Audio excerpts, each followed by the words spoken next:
Olá, o meu nome é Júlia Mazzoni e hoje eu vim apresentar o artigo A Linha que me contorna é a linha que te contorna? Reflexões entre arte, corpo e natureza, criado em conjunto com a minha orientadora, a professora Nivalda Assunção. Esse artigo é uma reflexão poética entre arte e natureza, construída a partir da criação de um trabalho em cianotipia sobre o mesmo tema. E essa pesquisa se iniciou dentro da disciplina de Poéticas Contemporâneas, uma disciplina da pós em Artes Visuais da Universidade de Brasília, em que a professora Nivalda Assunção propôs à turma um exercício de caminhada pela natureza do Cerrado, além da leitura do livro Naturalmente, de Willem Flusser, que é um compilado de ensaios que o autor fez no decorrer de sua vida, em diferentes momentos de contato com a natureza, em que ele reflete sobre possíveis significados de natureza, sobre as relações entre natureza e cultura. E dentro dessa publicação, alguns pontos se destacaram para mim porque eu senti que se conectaram com a minha pesquisa individual no momento. Então, o autor traz uma questão da percepção de mundo, percepção da natureza, a partir dos sentidos do corpo. Então ele faz uma diferenciação entre o mundo visto e o mundo ouvido, em que o mundo visto seria um mundo seria uma circunstância, enquanto o mundo ouvido seria participado, já que ele coloca o sentido da visão como uma distância que cria um distanciamento, enquanto a audição é algo que penetra os ouvidos, penetra o corpo, então é vivenciado. E dessa forma, a partir dessa diferenciação, também é colocado um outro limiar entre o visível e o invisível. Então, ele faz a diferenciação entre as coisas visíveis, porém inaudíveis, e as coisas invisíveis, porém audíveis. E dentro desse limiar, encontra-se o capítulo da Lua, em que ele coloca a Lua no território da visão, além dos limiares entre natureza e cultura, que ele também traz no capítulo, mas principalmente a questão do visível e invisível foi algo que se destacou para mim. E a partir dessa referência, eu quis tentar fazer um exercício imaginativo de colocar a Lua, tirar a Lua do território apenas da visão e inseri-la num território imaginativo de tentar imaginar quais seriam outros sentidos da Lua, quais seriam os possíveis outros sentidos que fariam sentido, que dariam um outro significado para esse elemento. Antes disso, eu gostaria de destacar algo da minha pesquisa individual que foi colocado dentro desse artigo, que é a questão da linha, que a minha pesquisa é focada na linha do desenho que passa para uma linha, um fio do bordado, e uma grande referência dessa área é a artista Edith Derridic, que traz muitas reflexões sobre o elemento da linha, e eu trouxe uma citação do livro Linha de Costura, em que ela diz que a linha empresta contorno ao mundo, caminha pela superfície das coisas, remarca os territórios, sugere proximidade, afastamento, positiviza a ausência, é sempre afirmativa. Então, inspirada nessas reflexões da Edith Derdick, também além de considerar a linha como essa linha de contorno que faz a diferença entre o dentro e o fora, também considero que a linha seja um elemento de conexão que liga duas coisas ou mais, que dá nós, então cria esse ponto de contato, e dessa forma eu comecei no exercício de caminhada proposto na disciplina, procurar essas linhas existentes na natureza. E, então, eu considerei que eu estava caminhando entre o visível e o invisível, também nesse limiar, porque algumas linhas são quase imperceptíveis, outras são mais perceptíveis, algumas são rastros de alguns animais que passaram, outras só existem realmente a partir da nossa percepção de enxergar um contorno que seja. Também a linha do horizonte, que faz uma certa separação entre o céu e a terra, e também é algo um pouco individual, mas sempre que eu estou num local aberto, eu olho para o céu procurando esse outro elemento, essa outra coisa, esse outro elemento contornado por uma linha que é a lua, que é um pouco pessoal, mas eu considero talvez como um elemento de conforto, por saber que apesar dela nem sempre estar visível, ela sempre está ali. Então, acho que a partir dessas reflexões iniciais, eu fui atrás de referências artísticas, de artistas que estivessem pensando sobre as mesmas questões da lua, da linha, da presença, dos sentidos, e eu encontrei o trabalho da artista Katie Patterson, Light Bulb to Simulate Moonlight, em que ela trabalhou com engenheiros para construir lâmpadas que emitissem raios de luz semelhantes à luz de uma lua cheia e que tivessem a duração de um tempo médio de vida de um ser humano no ano que o trabalho foi criado, nesse caso 2008. Então, ela além de evocar a presença da lua, ela também aproxima, tira essa distância que Flusser coloca, e já que os corpos podem percorrer aquele objeto que evoca essa presença, também existe esse cabo, esse fio de energia que conecta, que dá essa luz, faz essa presença existir dentro da galeria.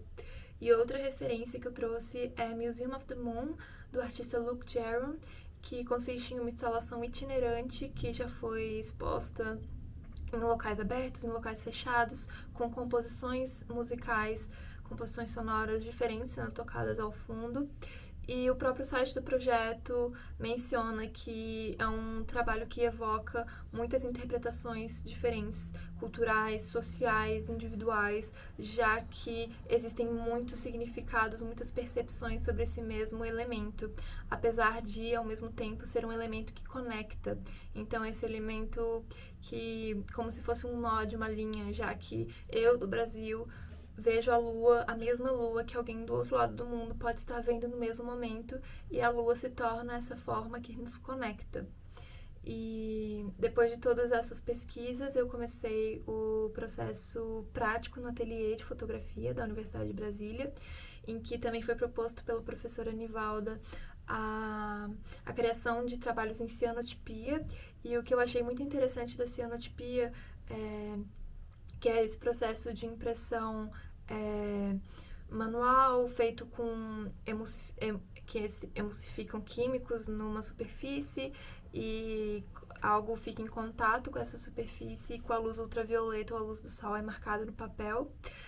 No caso, usamos a luz do sol, e por isso que foi interessante, já que a lua da Terra só é vista porque o sol a ilumina. E da mesma maneira, poder imprimir, fazer essa marca da lua no papel por conta do sol foi uma relação bem interessante entre o processo e a própria natureza. E eu trouxe aqui alguns registros do processo em que a cor do papel foi mudando e se assemelhou também ao entardecer, já que a gente costuma relacionar a lua à noite. Chegou o resultado a um azul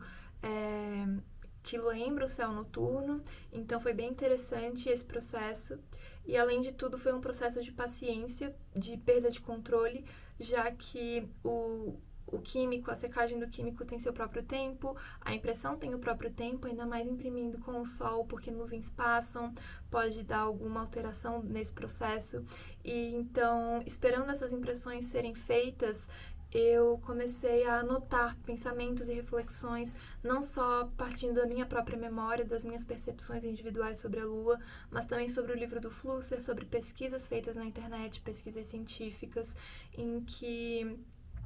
foi criando esse repertório dentro de mim de reflexão, e partindo também da proposta inicial de imaginar os outros possíveis sentidos da Lua. E depois de tudo isso, chegou ao resultado final do trabalho, que leva como título uma dessas reflexões anotadas, que é A Linha que Me Contorna é a Linha que Te Contorna, que é esse trabalho políptico de dimensões variadas, formado por impressões de cianotipia, costuradas com uma linha de poliamida transparente nesses bastidores de madeira, e em cada peça possui um bordado. As peças ao redor os bordados são formados por frases dessas reflexões que foram criadas durante o processo, e o central existe um bordado que contorna a própria figura da lua. E o suporte circular e a composição circular foram pensadas relacionando a própria questão da Lua ser algo que orbita, ter a sua natureza cíclica, então o círculo me remeteu a isso. E ao mesmo tempo, enquanto fazia o bordado,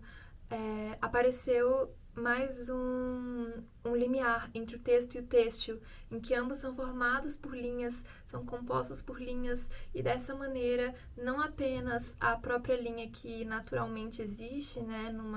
quando a gente presta atenção, que contorna a própria imagem da lua, também teve a linha que conectou as impressões ao bastidor, a linha que costurou as frases, os bordados, as próprias frases formadas por linhas. Então, tudo se entrelaçou no final, foi costurado junto com os conceitos também, as reflexões da lua ser esse elemento, essa forma de vida que me conecta a outros corpos no mundo, me conecta não só a ela, mas a um outro e vice-versa. E aqui trouxe mais um registro do processo do bordado, que também teve uma relação com o meu próprio corpo nesse processo, já que todo bordado foi manual. E por último eu trouxe uma outra referência teórica, o filósofo Emanuele Coccia, em que ele traz no livro A Vida Sensível que o vivente não está simplesmente no mundo, uma vez que o próprio mundo está intencionalmente no vivente. Não se pode deixar de verter uma parte de si no mundo, de deixar escapar a própria interioridade no mundo exterior. E eu acho que isso foi um pouco da minha tentativa de partir de toda essa carga teórica, de vida sentimental, social, cultural, da minha visão sobre a lua, tentar compartilhar isso e ao mesmo tempo receber essas outras interpretações, essas possibilidades imaginativas de outros sentidos da lua, já que eu, atuando no mundo, não só atuo nele, mas também sou atuada por ele, sou influenciada por ele. E obrigada, agradeço a quem ouviu até aqui.